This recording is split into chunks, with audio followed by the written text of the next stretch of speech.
Lunes de la 16ª semana del tiempo ordinario, conociendo a Jesucristo por el Evangelio. Lectura del Santo Evangelio según San Mateo, capítulo 12, versículos del 38 al 42. En aquel tiempo, un grupo de letrados y fariseos dijeron a Jesús: Maestro, queremos ver un milagro tuyo. Él les contestó: Esta generación perversa y adúltera exige una señal, pues no se le dará más signo que el del profeta Jonás. 3 días y 3 noches estuvo Jonás en el vientre del cetáceo, pues 3 días y 3 noches estará el Hijo del Hombre en el seno de la tierra. Cuando juzguen a esta generación, los hombres de Nínive se alzarán y harán que la condenen, porque ellos se convirtieron con la predicación de Jonás. Y aquí hay uno que es más que Jonás. Cuando juzguen a esta generación, la reina del sur se levantará y hará que la condenen, porque ella vino desde los confines de la tierra para escuchar la sabiduría de Salomón. Y aquí hay uno que es más que Salomón. Palabra del Señor. Gloria a ti, Señor Jesús. El Evangelio de hoy, San Mateo, nos presenta como solía estar nuestro Señor, con mucha gente que le seguía, que le rodeaba, pero había algunos grupos ya establecidos. De hecho, los apóstoles siempre están acompañándolo porque el Señor los llamó para que estén con Él. Después de los apóstoles había también un grupo de discípulos, un grupo más amplio, que lo seguían, pero que no estaban en todo momento con Él. En las noches o en las tardes ya regresaban a sus casas, a sus pueblos. Pero después también había otro grupo que estaba siempre allí, como tratando de ver y de encontrar algo en Él para después tener de qué acusarlo. Eran generalmente lo que llamamos los fariseos. Había otros grupos que se les suele llamar los saduceos, pero en este caso San Mateo nos presenta un grupo de letrados y fariseos, personas que eran expertos en la Sagrada Escritura, por lo tanto en el Antiguo Testamento, que hasta ese momento solamente existía solo el Antiguo Testamento. Y estos grupos, letrados y fariseos, le van a decir a Jesús: Maestro, queremos ver un milagro tuyo. Queremos ver un milagro tuyo.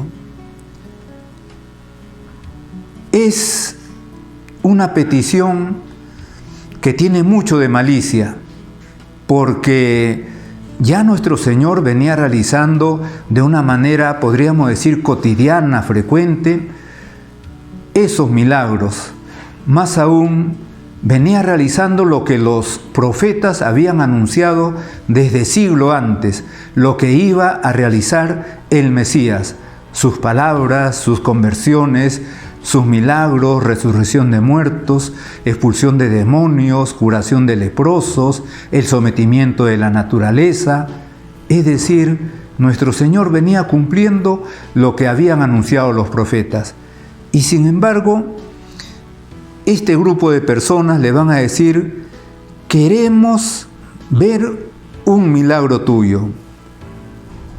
¿Y para qué querían ver un milagro de Jesús? ¿Acaso querían convencerse de que realmente Él era el Mesías y entonces convertirse aceptándolo? No, ya de antemano ellos rechazaban que Jesucristo fuera el Mesías. Ya lo rechazaban radicalmente. ¿Qué querían? Detrás de esa petición, incluso podemos recordar cómo el demonio, cuando Nuestro Señor, al inicio de su ministerio público, pasó 40 días en el desierto haciendo oración, haciendo ayuno, penitencia. Y terminado esos 40 días, el demonio se acercó a tentarlo. Si eres hijo de Dios, di que estas piedras se conviertan en pan. Si eres hijo de Dios, lánzate desde aquí arriba. Lo había llevado a la parte más alta del templo de Jerusalén. Tírate y tus ángeles te van a agarrar, te van a sostener. No van a permitir que tus pies, que tu cuerpo se estrelle. Le estaban pidiendo un milagro con espectáculo. El demonio le estaba pidiendo algo en beneficio propio. Convierte estas piedras en pan. Lánzate desde aquí arriba. Espectáculo, beneficio propio. O también aquellos hombres que estaban, incluso también grupos de fariseos y saduceos ante Jesús que moría en la cruz. Si eres el Hijo de Dios, baja de la cruz y entonces creeremos en ti. O el mal ladrón, si eres Hijo de Dios, sálvate a ti mismo y sálvanos a nosotros. Estas palabras de estos maestros y letrados y fariseos, Maestro, queremos ver un milagro tuyo, nos recuerdan pues al demonio. Si eres el Hijo de Dios, nos recuerdan a aquellos hombres que estaban viendo cómo moría y le estaban ahí incordiando, insultando, ¿no? Pidiéndole un milagro. Entonces nos preguntábamos, ¿para qué querían ver un milagro de Jesucristo? No querían verlo para convertirse, y nuestro Señor Jesucristo mismo los deja al descubierto, porque les va a decir: esta generación perversa y adúltera exige una señal. Esta generación perversa y adúltera. Parece que nuestro Señor estuviese hablando también de estos tiempos, también de nuestra generación. Una generación perversa y adúltera, una generación que mata a sus hijos, incluso hasta queriendo instituir leyes para matarlo, el aborto. Una generación que mata a sus ancianos, incluso queriendo instituir leyes para matar a los ancianos. Una generación, por lo tanto, perversa y adúltera. Una generación en la que el afán por el poder le hace capaces de todo a las personas. El afán de poder, el afán de tener autoridad. ¿Cuánto ejemplo vemos ahora? Y no solamente en nuestra patria, en tantos lugares del mundo. Una generación en la que se proclama como un valor muy alto la libertad, y es cuando menos libertad se tiene en tantos lugares del mundo. El cristianismo, coartado en su libertad en tantos lugares del mundo. Una generación en la que se habla de fraternidad y se mata por bien poco dinero, aunque fuera mucho. Una generación en la que se habla de tolerancia, y los que más hablan de tolerancia son los más intolerantes. ¡Cuánta intolerancia contra la Iglesia, contra el cristianismo, contra las verdades de nuestra fe, en nombre de la tolerancia! ¡Cuánta intolerancia! Y cuando Jesucristo entonces les responde a estos hombres: queremos ver un milagro tuyo, Jesucristo les va a contestar: esta generación perversa y adúltera exige una señal. Y efectivamente, ahora también exigimos a veces una señal a nuestro Señor Jesucristo. Y Jesucristo les va a decir: pues no se le dará más signo que el del profeta Jonás. Jesucristo estaba diciendo que Él mismo era el signo. Cuando le dicen: queremos ver un milagro tuyo, efectivamente nuestro Señor les va a dar a conocer ese milagro. Ese milagro es su pasión, luego su muerte. Una vez muerto va a ser sepultado 3 días, como estuvo Jonás 3 días en el vientre de la ballena, y luego va a resucitar. Ese es el gran milagro que Jesucristo les concede no solamente a estas personas que estaban pidiéndolo, sino al mundo entero. El gran milagro de su propia resurrección.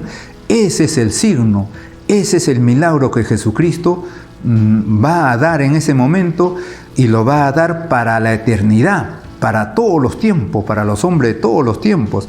Y por eso nuestro Señor va a decir: pues no se le dará más signo que el del profeta Jonás. 3 días y 3 noches estuvo Jonás en el vientre del cetáceo, pues 3 días y 3 noches estará el Hijo del Hombre en el seno de la tierra. Y efectivamente, muerto Jesús, asesinado Jesús en la cruz, va a estar sepultado 3 días. Al tercer día va a resucitar. Ese es el gran milagro. La resurrección de Jesucristo es el milagro que confirmó su divinidad, su condición divina, su condición de Dios, y confirmó por lo tanto todas sus enseñanzas, todas sus palabras.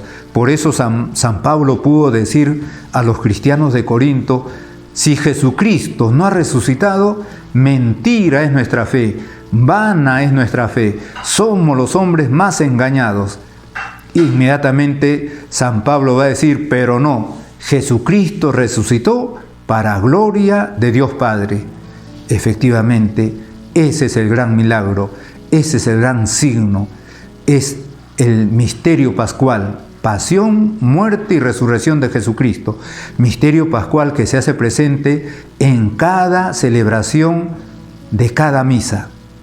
Misterio pascual que hace posible la celebración de todos los sacramentos: el bautismo, la confirmación, la confesión, todos los sacramentos.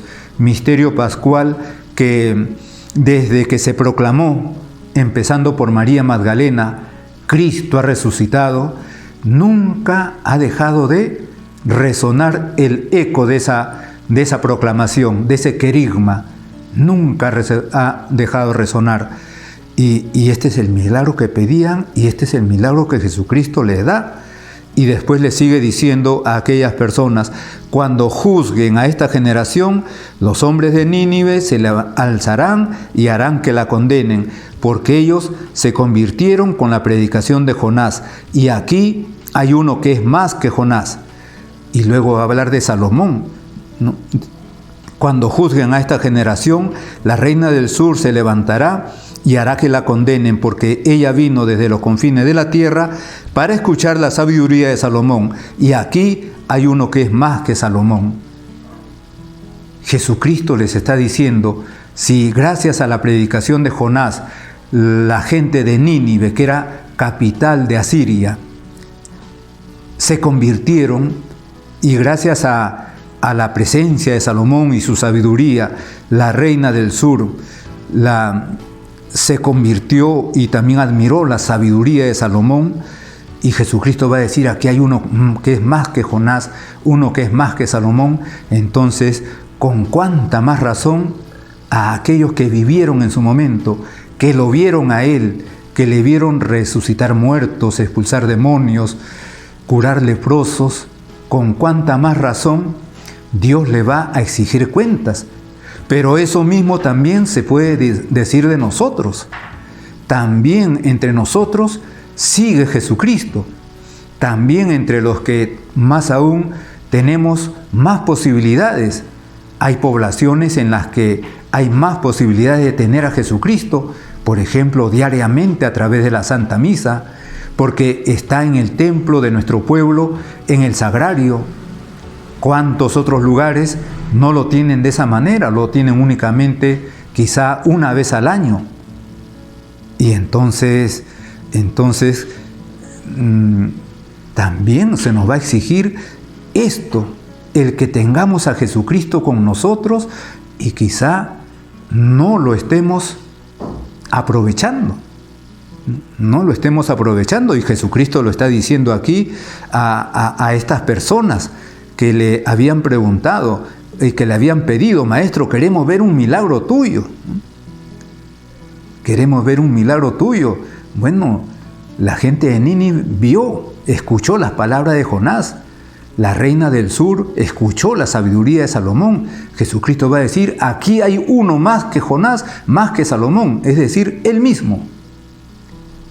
Jesucristo, en su infinita humildad, pues no lo dice de manera ostentosa. Simplemente dice: hay uno que es más que Jonás, más que Salomón, pero es infinitamente más, es decir, Dios hecho hombre. Y estaba entre ellos, como también está entre nosotros. También está entre nosotros. Por eso estas palabras nos tienen que hacer despertar, nos tienen que hacer caer en la cuenta de que en el día en que tengamos que rendir cuenta de nuestra vida a Dios, precisamente una de las cosas que se nos van a pedir es ¿qué has hecho con la presencia de Jesucristo ante ti, en tu pueblo? Por las misas, por los sacramentos, por todas las posibilidades y facilidades que tenías. Este Evangelio, por lo tanto, tiene pues, como toda la palabra de Dios, muchas enseñanzas. Nos anima a introducirnos en el misterio pascual, en la pasión, muerte y resurrección de nuestro Señor Jesucristo. Nos anima a tener en cuenta esos reproches que hace nuestro Señor a estas personas, pero que son reproches que también hay que escucharlas como dirigidas a nosotros y por lo tanto un llamado a la conversión. Estas palabras de nuestro Señor haciendo referencia al pueblo de Nínive, a la reina del sur, que no eran personas, que no eran gente del pueblo de Dios, por lo tanto nos hace recordar que la salvación que trae Jesucristo es universal. Este Evangelio nos invita también a mirar a Jesucristo y su humildad, su sencillez. Todo esto pues que lo tengamos muy presente y que nos anime a introducirnos en nuestra propia vida, en nuestra propia alma, para cotejar estas cosas con nuestra vida. En el nombre del Padre, y del Hijo, y del Espíritu Santo. Amén.